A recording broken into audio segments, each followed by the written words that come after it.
Amados hermanos, muy buenas tardes, hermanos de Fuente de Vida. Les saludo en el nombre del Señor Jesucristo y le damos gracias a Dios porque tenemos la oportunidad de, a través de este medio, poder continuar unidos en el estudio de su palabra.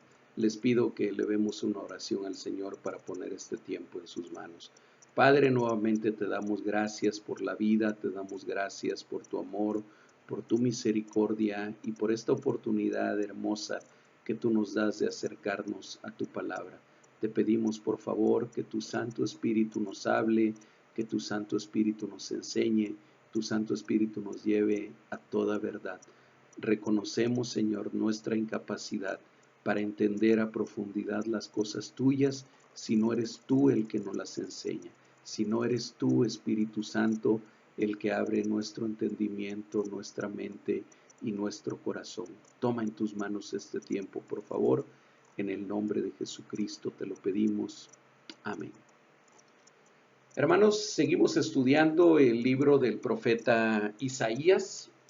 Hace 8 días comenzamos el estudio de una sección a la cual algunos estudiosos, algunos autores le han llamado el Apocalipsis del Antiguo Testamento, porque son profecías de un alcance hasta el fin de los tiempos, con algunas partes que son dadas de una manera hermosa, de una manera poética, pero trataremos de seguir estudiando ese tema. Hace 8 días, el jueves pasado, alcanzamos a estudiar los capítulos 24 y 25. Hoy buscaremos concluir con los capítulos 26 y 27. Solamente retomando el hilo y para que ustedes se ubiquen nuevamente, recordemos que el capítulo 24 habla sobre el juicio sobre toda la tierra. El juicio que viene en lo último de los últimos tiempos sobre la tierra. Y bueno, detalla muchas de las cosas que ocurrirán y de las cosas que son de esperarse en lo último de los últimos tiempos. Esto es inmediatamente antes de que el Señor Jesucristo regrese a establecer en plenitud el reino que Él ya inauguró con su venida. De eso habla el capítulo 24. El capítulo 25 contiene 2 de los 4 cánticos que mencionábamos también hace 8 días. El primero de ellos, que habla sobre todo sobre la liberación de Israel, de ese Israel espiritual de que hemos estado hablando muchas veces, y esto es de los versículos 1 al 8, y después del versículo 9 hasta el final del capítulo 25, habla sobre el juicio sobre Moab, también entendiendo a Moab no solamente como la nación enemiga del pueblo de Israel en el tiempo en el que escribía el profeta Isaías, sino también en un sentido espiritual como aquellos que se han levantado a lo largo de los siglos como enemigos de la iglesia, como enemigos del Señor. Ahora vamos a continuar entonces con el tercer cántico, con el tercero de esos cánticos, que abarca del capítulo 26, versículo 1, al capítulo 27, versículo 1 también. Entonces vamos a entrar en ese tercer cántico del que hablábamos la semana pasada, o tercer himno, que algunos lo han titulado Israel que vuelve e Israel que resucita. Ubiquémonos en que esta profecía se refiere a los últimos tiempos, pero cuando Dios establezca en plenitud su reino en esta tierra. Por lo tanto, estamos hablando que que se trata de algo que para nosotros todavía no ocurre, todavía está en el futuro, pero que es un canto de esperanza y que es un canto que nos debe de animar a nosotros al pensar en lo que será esa ciudad celestial, esa nueva Jerusalén que descienda del cielo y en la cual, hermanos, ustedes y yo, que hemos sido salvos por la sangre de Jesucristo, por el sacrificio de Jesucristo, habitaremos. Así que escuchemos cómo comienza este cántico en Isaías 26:1. En aquel día cantarán este cántico en tierra de Judá. Y cuando hablamos de tierra de Judá, no nos limitemos al espacio físico de lo que actualmente es la nación de Israel, el Estado de Israel, ni siquiera a lo que fue en el pasado el reino de Judá. Pensemos en el sentido espiritual, en esa ciudad espiritual en la cual nosotros habitaremos. Cantarán así: fuerte ciudad tenemos, salvación puso Dios por muros y ante muros. La salvación en la cual nosotros vivimos y en la cual nosotros viviremos en plenitud en un futuro, está formada por ese muro, está amurallada por ese muro inexpugnable que es el mismo Señor Jehová, que es el mismo Señor Yahvé, que es el Señor de los ejércitos, que es el Rey de reyes y el Señor de señores. Por eso habla de fuerte ciudad tenemos, salvación puso Dios por muros y ante muros. Pero miren, esa ciudad en la cual habitaremos, en la cual viviremos, es una ciudad totalmente segura. Nos habla de la seguridad que tenemos también nosotros de nuestra salvación. Pero a partir del versículo 2, tal parece que va avanzando en la descripción de esa ciudad. Imaginémonos hasta aquí, hasta el versículo 1, como una ciudad amurallada, y ese muro que la protege, como Zacarías capítulo 2, versículo 5 lo menciona, como un vallado de fuego alrededor de la ciudad, es el mismo Señor Jehová, es el mismo Dios. Pero está esa ciudad ahí. Versículo 2 dice que se abran las puertas de esa ciudad. Abrid las puertas y entrará la gente justa, guardadora de verdades. Miren, ese versículo, particularmente el versículo 2, cuando dice abrid las puertas y entrará la gente justa, nos recuerda mucho lo que dice el Salmo 24, particularmente en los versículos 7 y 8, y luego también en los versículos 3 y 6. Vamos rápidamente a ese salmo porque tiene que ver con esto que estamos leyendo. Es el Salmo 24, Salmos capítulo 24, búsquenlo ustedes en sus Biblias también, por favor, y vean lo que dice los versículos 7 y 8.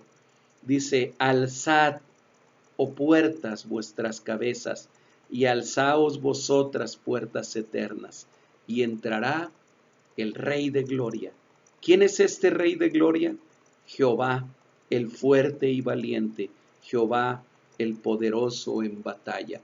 Pero antes de llegar a estos versículos, en el mismo Salmo 24, habla de quién entrará en esa ciudad. ¿Para qué se van a abrir las puertas? ¿Para qué le decimos a las puertas: alzad, oh puertas, vuestras cabezas, y alzaos vosotras, puertas eternas?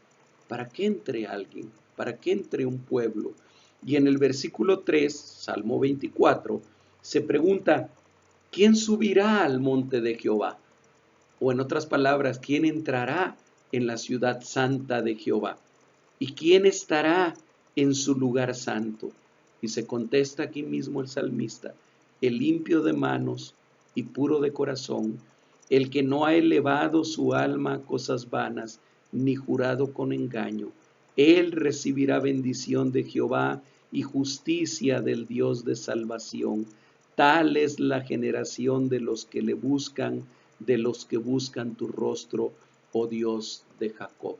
Y nosotros sabemos perfectamente bien que el único que puede decir que es limpio de manos y puro de corazón, el único que puede ser catalogado como justo, como una persona justa, es aquel que ha sido justificado por la sangre preciosa de Jesucristo. Como dice Romanos capítulo 5, versículo 1, dice: justificados pues por la fe tenemos paz para con Dios en Cristo Jesús, Señor nuestro. Así que ¿quién entrará en su santo monte? Así que ¿para quién se abrirán esas puertas? Para aquellos que hemos sido justificados por la sangre del Cordero. Pero veamos también lo que dice el Salmo 118 en sus versículos 19 y 20. Vayamos un poquito más adelante, o bastante más adelante, hasta Salmos 118, Salmo 118, versículos 19 y 20. Dice, abridme las puertas de la justicia, entraré por ellas, alabaré a Jehová. Esta es la puerta de Jehová, por ella entrarán los justos. Otra vez. Y pudiera parecer incongruente porque en otra parte de la escritura, repetida en la epístola a los romanos, dice, no hay justo ni aun uno.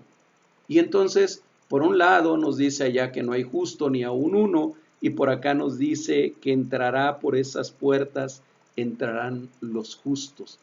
No hay una contradicción, no hay una incongruencia, simplemente entendamos, justo es aquel que ha sido justificado por la sangre de Jesucristo. Ninguno de nosotros somos justos si no tenemos la justicia del Señor Jesucristo que Él ganó para nosotros en la cruz del Calvario. Así que regresemos a nuestro texto, a Isaías capítulo 26. Abrid las puertas y entrará la gente justa, guardadora de verdades. Se están abriendo las puertas de esa nueva Jerusalén. Isaías está profetizando sobre ese tiempo. Y dice después, ya nos habló de la ciudad, ya nos habló de quienes entrarán en ella por sus puertas, y ahora nos sigue diciendo en el versículo 3, cómo serán los moradores de esa ciudad y cómo será su relación con Dios, que es la fortaleza y que es el mismo muro de la ciudad. Versículo 3, tú guardarás en completa paz aquel cuyo pensamiento en ti persevera, porque en ti ha confiado. Me gusta más que la traducción de Reina Valera, la que hacen otras traducciones, a donde dice, tú guardarás en completa paz aquel que tiene un pensamiento firme, o aquel que es firme en su pensamiento. ¿Cuándo somos guardados en completa paz, como lo seremos en esa ciudad en la cual habitaremos en el futuro? Cuando nuestra mente, cuando nuestro corazón, cuando nuestro ser interior sobre todo, perseveren en el Señor, estén firmes en el Señor, tengan una congruencia completa basada totalmente en la palabra de Dios y en quién es el Señor. A ellos, a esas personas, es a las que el Señor guarda en completa paz, dice, porque en ti ha confiado. Así que ese nuevo ciudadano o ese ciudadano de la Nueva Jerusalén que es anunciada aquí por Isaías estará en completa paz porque su pensamiento estará perseverando en el Señor y estará confiando en Él. Y tal parece que en el versículo 4 se refiriera a esa misma gente, se refiriera a ese mismo pueblo santo para recordarles y decirles, confiad en Jehová perpetuamente, porque en Jehová el Señor está la fortaleza de los siglos. Y no solamente es para el futuro, esto es para recordarnos a nosotros también a dónde debe de estar nuestra confianza en estos tiempos de incertidumbre, particularmente en estos tiempos en los que no sabemos qué es lo que va a pasar dentro de unas semanas. Todos los días nos enteramos de que la epidemia avanza más y que más personas son infectadas y que más personas mueren y en que hay un temor de contagiarse, de infectarse. Nosotros podemos tomar esta palabra, recordarla para nuestro tiempo y decirnos, confiad en Jehová, perpetuamente, porque en Jehová el Señor está la fortaleza de los siglos. La fortaleza no está en un cubrebocas, la fortaleza no está en unos guantes, nuestra fortaleza no está en la confianza en los cuidados médicos que alguien nos puede brindar, ni siquiera en una vacuna o en un tratamiento adecuado para esta enfermedad. Nuestra fortaleza está en el Señor, quien es la fortaleza de los siglos. Y no quiero decir que no nos debemos cuidar, no quiero decir que no debamos usar todas las medidas de protección, debemos hacerlo, pero nuestra confianza, nuestra fortaleza no está ahí. Nuestra confianza y nuestra fortaleza está en el Señor. En versículo 5, tal parece que ahora Isaías se regresa un poco, se va un poco más atrás. Y tendremos que acostumbrarnos a esto, porque a lo largo de los siguientes 2 capítulos, tal parece que hay un avanzar y regresar en la profecía, un hablar del tiempo futuro, pero como algo que ya ha ocurrido, y luego regresarse otra vez. Acostumbrémonos a esto y entendámoslo de esa manera, porque se va a repetir en varias ocasiones a lo largo de estos 2 capítulos que estamos estudiando. Entonces, versículo 5, ahora recuerda lo que pasó antes de que fuera establecida esta ciudad, de que fueran abiertas estas puertas, de que entraran los justos en esta ciudad. Dice, porque derribó a los que moraban en lugar sublime, humilló a la ciudad exaltada, la humilló hasta la tierra, la derribó hasta el polvo. Tal parece que se regresa al capítulo 25, donde nos había hablado también de esto, de cómo esa ciudad que representa a los poderes humanos, esa ciudad que representa a las fuerzas opresoras en el mundo moderno, esa ciudad es derribada hasta el polvo. El Señor un día va a destruir totalmente la maldad. Hermanos, los malos, la maldad, no existirán para siempre. La prepotencia del prepotente, la soberbia del soberbio, la altivez del altivo van a ser derribados hasta el polvo. Porque derribó a los que moraban en lugar sublime, humilló a la ciudad exaltada, la humilló hasta la tierra, la derribó hasta el polvo, la hollará pie, los pies del afligido, los pasos de los menesterosos. Esos afligidos y esos menesterosos representan a ese remanente del pueblo de Dios, a ese remanente que ha permanecido fiel a Él a pesar de las circunstancias y a pesar de las tribulaciones que muchas veces han sido oprimidos por el opresor, y que al final ellos van a caminar encima de las ruinas que dejó esa ciudad soberbia, que dejó esa ciudad altiva, y se la hollará pie, los pies de los afligidos, los pasos de los menesterosos. Sigue diciendo el versículo 7, el camino del justo es rectitud. Tú que eres recto, pesas el camino del justo. También en el camino de tus juicios, oh Jehová, hemos esperado. Tu nombre y tu memoria son el deseo de nuestra alma. Miren, Isaías sigue aquí todavía en ese retroceso del que hablábamos hace un momento, en el cual aún la ciudad santa, aún el reino de Dios no ha sido establecido, pero tal parece que recuerda lo que pasaba con su pueblo en ese tiempo. Y dice, te hemos esperado, tu nombre y tu memoria son el deseo de nuestra alma. Yo les podría decir, hermanos, ustedes y nosotros de la Iglesia de Jesucristo en este tiempo, en el siglo XX, estamos viviendo esto. Está nuestra alma esperando en su nombre, y su memoria de Él es el deseo de nuestra alma. Y vean lo que dice el versículo 9. Con mi alma te he deseado en la noche, y en tanto que me dure el espíritu dentro de mí, madrugaré a buscarte, porque luego que hay juicios tuyos en la tierra, los moradores del mundo aprenden justicia.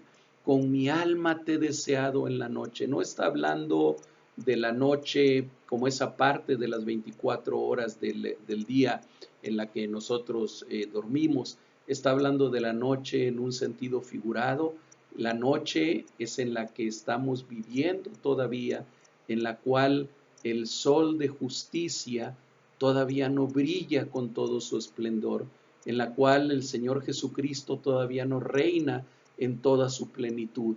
Nosotros estamos viviendo en ese tiempo y podemos decir, con mi alma te he deseado en la noche, y en tanto que me dure el espíritu dentro de mí, en tanto que haya vida espiritual dentro de mí, en tanto que mi espíritu busque de ti, aun cuando esté de noche, aun cuando esté oscuro, aun cuando esté de madrugada, yo te buscaré, yo te voy a buscar.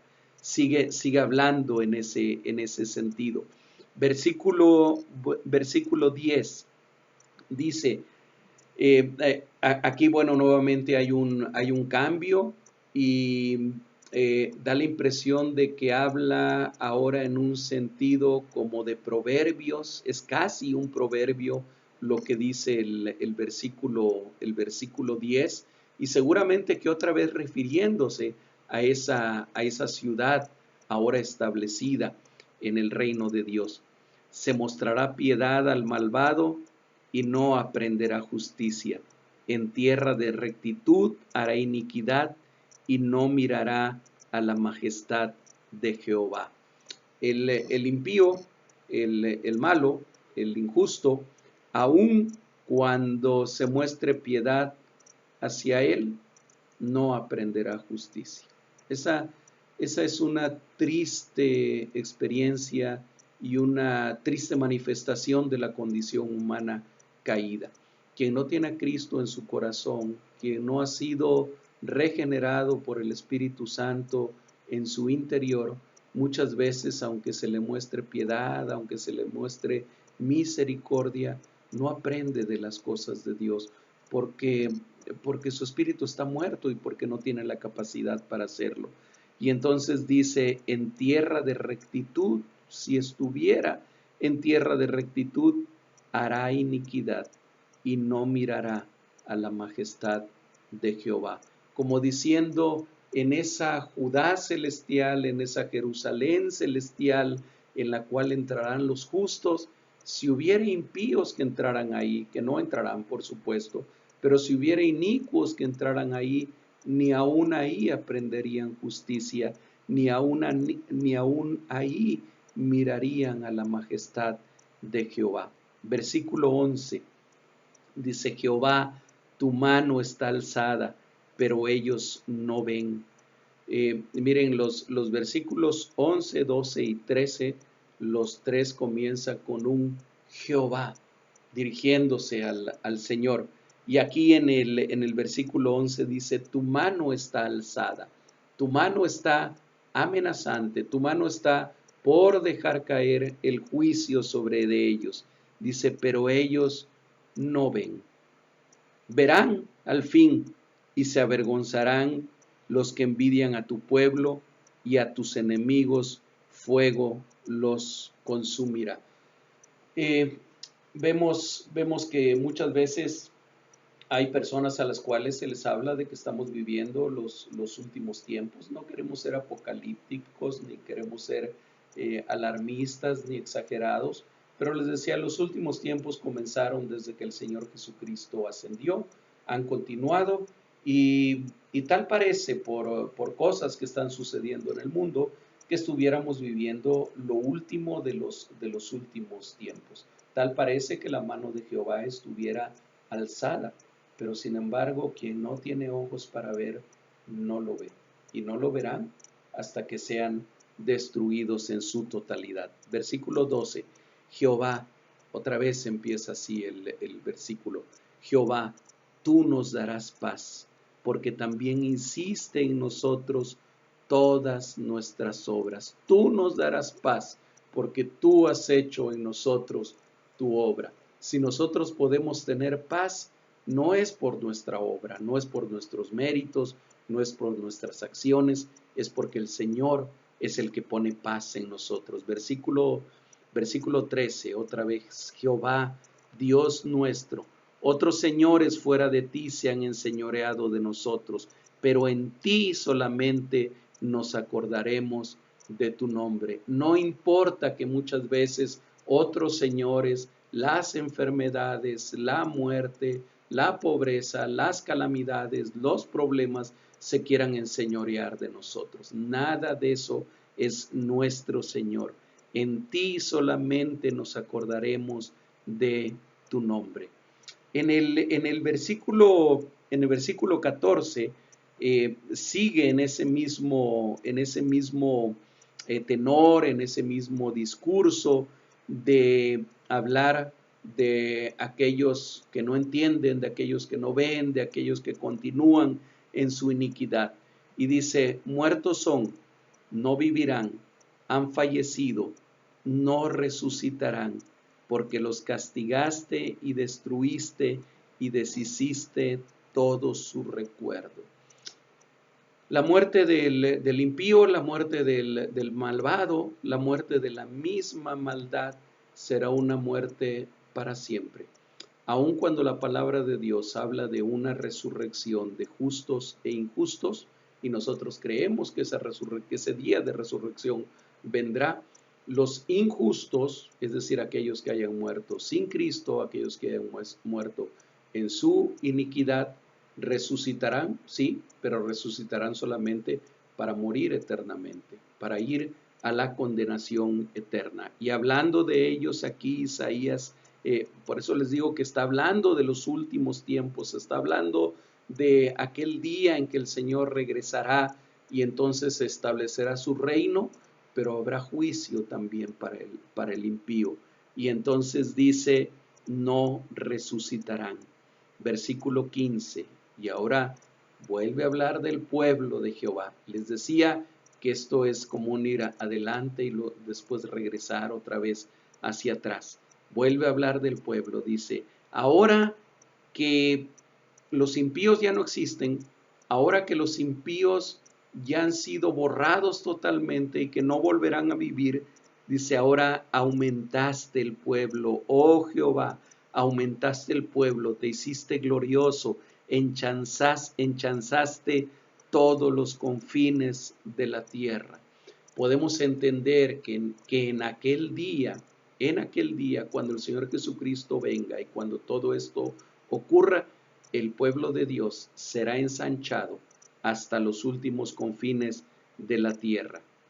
Versículo 16. Jehová, en la tribulación te buscaron, derramaron oración cuando los castigaste. Está nuevamente recordando antes de que estas cosas ocurrieran, cómo estaban los justos, cómo estaba el remanente del Señor, cómo estaba el pueblo del Señor. Dice, en la tribulación te buscaron, derramaron oración cuando los castigaste. Miren, esta expresión derramaron oración en otras Biblias, en Biblias a lo mejor más literales que Reina Valera, se traduce como hicieron una ligera oración, como hicieron una ligera oración a ti cuando los castigaste. Y después empieza a hacer una comparación en los versículos 17 y 18. Hay una alegoría, hay una enseñanza en parábola de lo que tal parece que ocurre con el pueblo de Dios, con el cuerpo de Cristo, porque aquí se está hablando de el Israel espiritual y se está hablando de la iglesia. Y miren qué interesante lo que dice. Como la mujer encinta, cuando se acerca el alumbramiento, gime y da grito en sus dolores, así hemos sido delante de ti, oh Jehová. En medio de la tribulación que viene sobre todo el mundo, en medio de la tribulación que viene sobre justos e injustos, sobre salvos y no salvos, en medio de esa tribulación, seguramente que su pueblo gemirá como mujer en trabajo de trabajo de parto, como mujer encinta. Pero miren lo que dice el versículo 18: concebimos, tuvimos dolores de parto, dimos a luz viento, dimos a luz viento. Ninguna liberación hicimos en la tierra, ni cayeron los moradores del mundo. En otras palabras, dice aquí el profeta, aun cuando padecimos dolores de parto, aun cuando gemimos, aun cuando tuvimos todo este periodo, no hicimos lo que deberíamos haber hecho. No dimos a luz lo que deberíamos dar a luz. Dice, dimos a luz viento. Como médico, una de las cosas que me ha tocado ver y que son dolorosas y tristes es cuando he visto pacientes con mujeres con algo que se le llama pseudociesis, que es un embarazo imaginario, por decirlo de esa manera. Sobre todo se da en mujeres que no pueden embarazarse, que desean mucho un embarazo y comienzan a tener todos los síntomas de un embarazo. Tienen náuseas, se sienten con sueño, se sienten cansadas, a veces hasta vomitan también. Empiezan con todos los síntomas de un embarazo, pero no solamente eso, se detiene su menstruación, por supuesto, pero no solamente eso, su vientre empieza a crecer. El vientre empieza a crecer. Es increíble lo que la mente humana puede hacer, y pareciera que estuvieran embarazadas, pareciera que verdaderamente estuvieran embarazadas. Realmente ese abultamiento del vientre es aire únicamente. En realidad no es su matriz o sus intestinos los que se dilatan con aire, con cierta distensión abdominal, y parece que estuvieran embarazadas. Y les digo que es triste porque cuando se les confirma a través de ultrasonido o a través de algún otro medio que no es un embarazo lo que tienen, sufren mucho. Es una terrible decepción el pensar que iban a poder dar a luz un bebé, un hijo, y darse cuenta de que solo es viento. Por eso tomo esta alegoría y tal vez la entiendo un poco más porque he visto esas situaciones. Y entonces aquí es como que el pueblo está diciendo, creímos que íbamos a concebir algo, creímos que íbamos a dar a luz algo, y solamente dimos viento. Hemos dado a luz viento. Ninguna liberación hicimos en la tierra. Y esto a mí me recuerda, algunos rabinos han dicho, y otra vez no trato de judaizar, ni soy de corriente mesiánica o judía mesiánica, pero algunos rabinos han escrito cosas muy sabias, muy hermosas, y algunos de ellos han dicho que el propósito de Israel como pueblo es ser luz para las naciones, es ser luz para el resto de las naciones. Y yo creo que eso ya lo cumplió el pueblo de Israel cuando el Señor Jesucristo, que es la luz del mundo, vino del pueblo judío. Pero bueno, ellos siguen pensando que su labor, que su misión es dar luz a las naciones, y eso es algo que realmente no han logrado hacer. Es algo que realmente no han podido llevar a cabo, y se entiende entonces esa parte en la que dicen de esta manera: ninguna liberación hicimos en la tierra, ni cayeron los moradores del mundo. Y luego en el versículo 19 comienza a hablar ahora ya no sobre los impíos, sino empieza a hablar sobre aquellos que entrarán como justos en aquellas puertas que se abrirán. Y dice, tus muertos vivirán, sus cadáveres resucitarán. Y miren, después viene una expresión que aquí en la traducción Reina Valera viene con signos de admiración, porque es una exclamación como de canto, como de alabanza, y dice, despertad y cantad, moradores del polvo. Y este pasaje recuerda aquel otro pasaje de otro de los profetas mayores, a donde se habla del valle de los huesos secos, y en los cuales Dios le dice al profeta, háblale a estos huesos y diles que se levanten y diles que vivan. Y el profeta dice, eso no es posible, Señor. Y él le dice, háblales y que se levanten. Bueno, nos recuerda este pasaje cuando dice, tus muertos vivirán, sus cadáveres resucitarán, despertad y cantad, moradores del polvo, es decir, aquellos que ya han muerto desde hace mucho tiempo. Creemos, lo mencionaba yo hace un rato, que habrá una resurrección de entre los muertos y que en esa resurrección se levantarán justos e injustos, unos para vida eterna, otros para condenación eterna. Y aquí está hablando de la resurrección de los justos, aquellos que volverán a vivir, que volverán a tener un cuerpo solamente que ahora un cuerpo glorificado. Versículo 20, anda pueblo mío, entra en tus aposentos, cierra tras ti tus puertas, escóndete un poquito por un momento en tanto que pasa la indignación.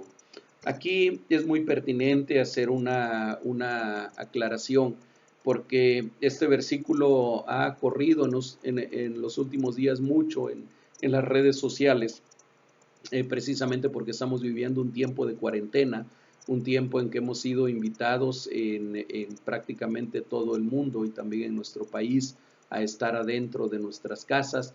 Y hay quienes han tratado de tomar este versículo literalmente y traerlo a nuestro tiempo y decir, estamos viviendo de lo que Isaías escribió en el capítulo 26, versículo 20.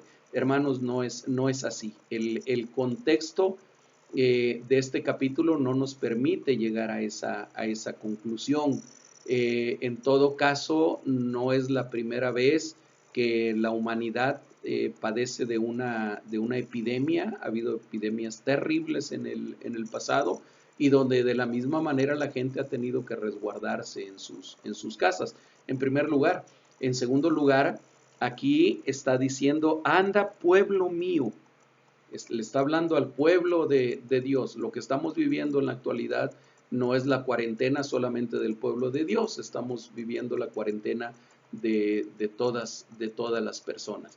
Y de acuerdo con la mayoría de los biblistas, especialmente de los que estudian Isaías, se refiere a esa expresión en la cual Dios le dice a su pueblo, mientras mi juicio pasa, mientras ocurre todo lo que ocurrirá en el juicio que efectivamente el Señor traerá sobre la tierra, y en el tiempo incluso en el que estamos viviendo, nosotros debemos de ocuparnos en tener una intimidad con Dios, en tener una relación íntima con Dios. Saben que este versículo recuerda más bien aquel consejo que el Señor Jesucristo les da a sus discípulos hablando de la oración, cuando les dice, no hagas como los fariseos, cuando ores, no seas como los fariseos que aman orar en las calles y en las esquinas para que todos los vean y los alaben. Dice, tú más bien ve a tu aposento y cerrada tu puerta, habla con el Padre, y el Padre que ve en lo secreto te recompensará en público. Creo que este más bien es un recordatorio para nosotros como pueblo de Dios en lo importante que es entrar en nuestro aposento, en lo importante que es cerrar nuestra puerta y escondernos en las manos del Señor y escondernos en ese tiempo de intimidad con Dios. ¿Cuánto tiempo lo vamos a tener que hacer? Bueno, dice que solamente un poquito, por un momento, en tanto que pasa la indignación, en tanto que pasa el juicio. Ya estamos viviendo ese tiempo, pero en lo último de los últimos tiempos lo viviremos todavía con mayor intensidad. Entonces, sin tratar de sacar de contexto este texto y traerlo literalmente al tiempo que estamos viviendo, sí permanezcamos en nuestra casa, quédate en casa, porque es una forma de prevenir un contagio, pero no tratemos de aplicar este versículo estrictamente a esto que nos está ocurriendo ahora. Más bien recordemos que nosotros debemos de estar escondidos en las manos del Señor, escondidos en el sentido de guardados en las manos del Señor, cerrar nuestro aposento, cerrar nuestra puerta y en la intimidad hablar con Él. Y que esta acción tendrá que continuar en tanto estemos aquí en este mundo, en tanto el Señor vuelva o en tanto el Señor nos llame a su presencia. Versículo 21, porque he aquí que Jehová sale de su lugar para castigar al morador de la tierra por su maldad contra él, y la tierra descubrirá la sangre derramada sobre ella y no encubrirá ya más a sus muertos. Nuevamente está hablando de ese juicio final en la cual la misma tierra clamará como testigo de aquellos que hicieron iniquidad. El versículo 1 del capítulo 27 sigue corrido. Realmente recordemos que la división en capítulos y versículos no es algo inspirado, es algo que fue hecho muchos siglos después de que la escritura fue establecida, y muchas veces encontramos algunas divisiones que no deberían de estar. Yo pienso que 27.1 debería de ser 26.22 en realidad, porque es el mismo tema. Entonces lo seguimos viendo de corrido. 27.1 dice, en aquel día, otra vez la expresión tan de Isaías, de en aquel día, Jehová castigará con su espada dura, grande y fuerte al Leviatán, serpiente veloz, y al Leviatán, serpiente tortuosa, y matará al dragón que está en el mar. Y termina ahí esa sección que pudiéramos decir que es el tercer cántico. Pero vale la pena que comentemos un poquito de lo que se menciona aquí. ¿Qué es el Leviatán? Bueno, el Leviatán en realidad es un animal que se menciona en la Biblia, en el libro de Job y en otras partes de la Escritura, como un monstruo marino. No lo podemos relacionar con ningún animal que nosotros conozcamos. De hecho, es seguramente en un sentido figurado que se está usando, pero no es la única parte donde se habla del Leviatán. Entendámoslo como un monstruo marino. Aquí dice que el Señor vendrá y castigará con su espada dura, grande y fuerte al Leviatán, serpiente veloz, al Leviatán, serpiente tortuosa, y matará al dragón que está en el mar.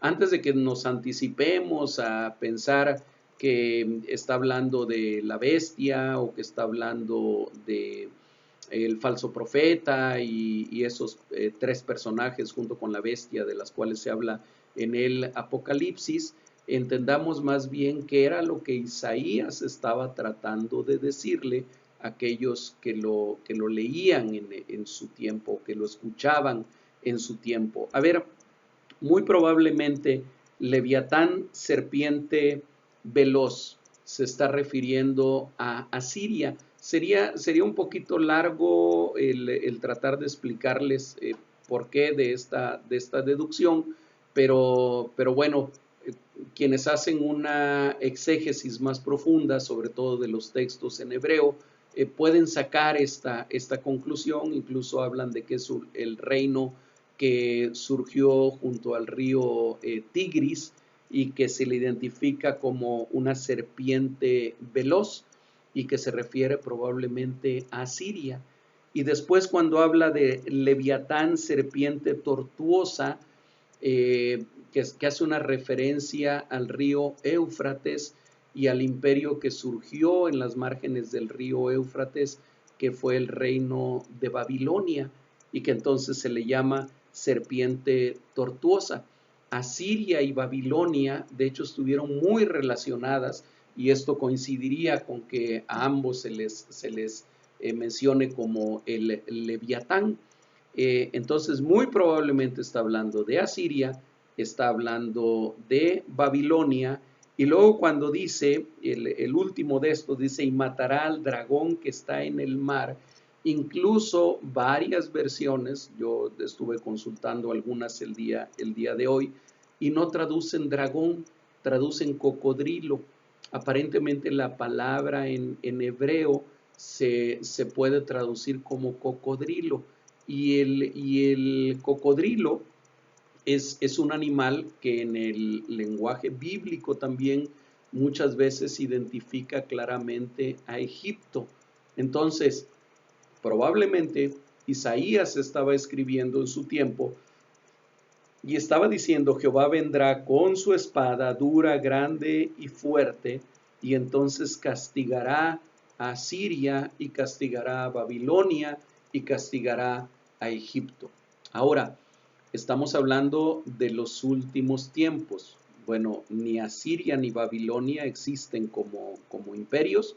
Dejaron de existir como tal hace muchísimos años, hace más de 2500 años que dejaron de existir como imperio. Egipto existe como una nación todavía, pero no tiene nada que ver con el imperio egipcio. Entonces, probablemente no está hablando ahora para los últimos tiempos de esos tres imperios o de tres naciones específicas, sino de quienes simbolizan a esos imperios, de quienes simbolizan a Siria, a Babilonia y a Egipto, y que son los opresores de la tierra. Es en términos generales, en términos universales, las naciones, las personas, los reinos impíos que han oprimido a través de los siglos y a través de la historia al pueblo de Dios. Y termina ahí ese canto con eso. Y comienza enseguida el último canto, que va a ir ya estamos en capítulo 27, va a ir del versículo 2 al versículo 5. El 6 es una pausa que ahorita les voy a mencionar. Y en este último canto, que podríamos llamarle la viña que el Señor cuida, el canto de la viña que el Señor cuida, dice de la siguiente manera. Pero antes de empezar a leerlo, recordemos que la viña es el principal símbolo en el Antiguo Testamento de Israel, esa viña que el Señor cuida. Pero también recordemos que en el Nuevo Testamento el Señor Jesucristo se identifica a sí mismo con la vid verdadera, con la viña verdadera. Dice: yo soy la vid verdadera, y nos dice a nosotros: y ustedes son los pámpanos, y tienen que permanecer unidos a mí si es que quieren llevar fruto. Entonces, en este pequeño canto que vamos a leer enseguida, por favor, no piensen solamente en Israel como tal, como el Estado de Israel o como el Israel antiguo, sino pensemos también en la iglesia. Y dice otra vez: en aquel día, cantad acerca de la viña del vino rojo, es decir, de la viña que da vino bueno, que da vino exquisito, que da fruto delicioso para el Señor. Yo, Jehová, la guardo, cada momento la regaré, la guardaré de noche y de día para que nadie la dañe. Está hablando ahora de la iglesia ya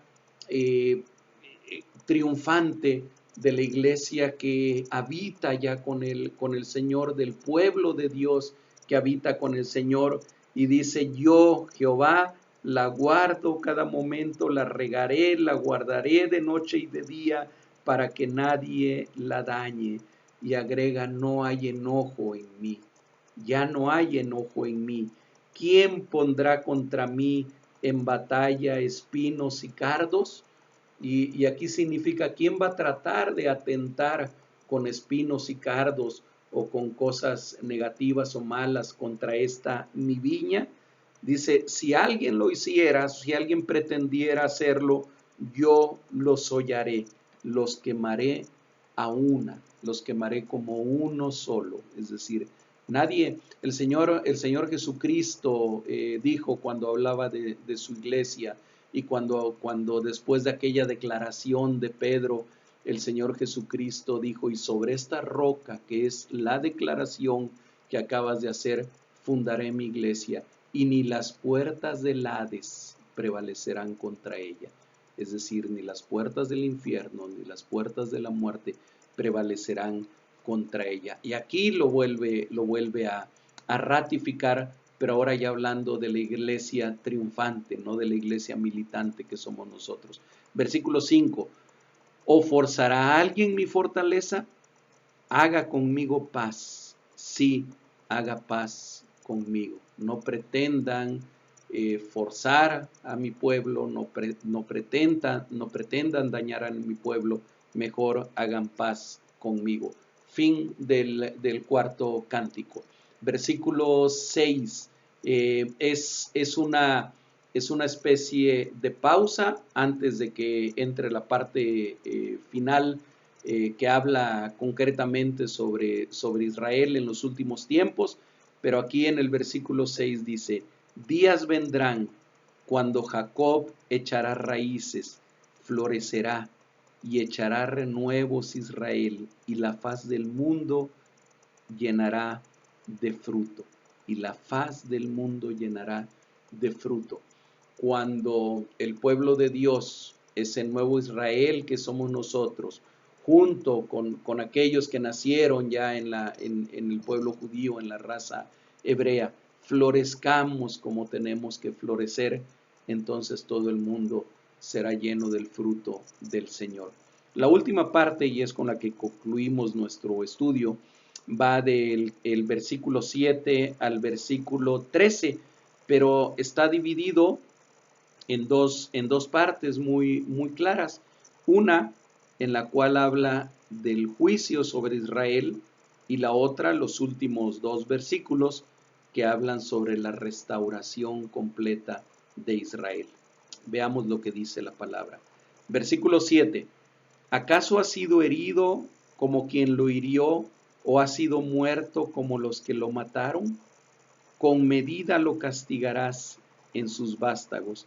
Él los remueve con su recio viento en el día del aire solano.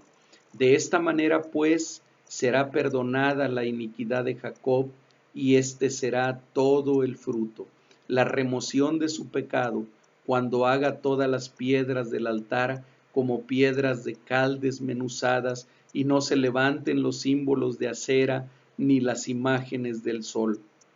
Porque la ciudad fortificada será desolada, la ciudad habitada será abandonada y dejada como un desierto. Allí pastará el becerro, allí tendrá su majada y acabará sus ramas. Cuando sus ramas se sequen serán quebradas, mujeres vendrán a encenderlas, porque aquel no es pueblo de entendimiento. Por tanto, su hacedor no tendrá de él misericordia, ni se compadecerá de él el que lo formó. Está hablando del juicio, ahora sí, sobre la nación de Israel. Sin embargo, comienza diciendo que aún ese juicio y aún ese castigo que Dios trae sobre su pueblo no se parece en nada al castigo o al juicio que trae sobre los que no son su pueblo. Por eso en el versículo 7 dice, ¿acaso ha sido herido como quien lo hirió? ¿Acaso Israel ha sido herido como quienes hirieron a Israel? Si tomáramos simplemente como ejemplo los dos grandes imperios que azotaron a Israel, Asiria primero y después Babilonia, yo les podría decir el día de hoy, en el siglo XXI, en el año 2020, no hay nada que se llame Asiria, no hay nada que se llame Babilonia, simplemente no existen, y sin embargo sigue existiendo algo que se llama Israel. Aun si habláramos de los siguientes dos grandes imperios que también azotaron a Israel, la Grecia de Alejandro Magno y después el Imperio Romano, aunque sigue habiendo un país que se llama Grecia, no tiene nada que ver con el imperio de Alejandro Magno, aun cuando sigue habiendo, no un país, pero sí una ciudad que se llama Roma, no tiene nada que ver con la Roma imperial que azotó al pueblo de Israel. Entonces, no, el castigo no es igual, no, la herida no es igual. ¿Acaso ha sido herido como quien lo hirió o ha sido muerto como los que lo mataron? Me salto hasta el versículo 11, hasta el final del versículo 11, donde dice, porque aquel no es pueblo de entendimiento, por tanto su hacedor no tendrá de él misericordia, ni se compadecerá de él el que lo formó. Pero veamos lo que dicen los dos últimos versículos y cómo aquí vemos otra vez ese esquema que a lo largo del libro de Isaías se repite una y otra vez. Dios sí trayendo juicio sobre su pueblo, pero inmediatamente después trayendo restauración, trayendo perdón y trayendo misericordia. Versículo 12, ya estamos terminando. Acontecerá otra vez en aquel día, acontecerá en aquel día que trillará Jehová desde el río Éufrates hasta el torrente de Egipto, y vosotros, hijos de Israel, seréis reunidos en uno.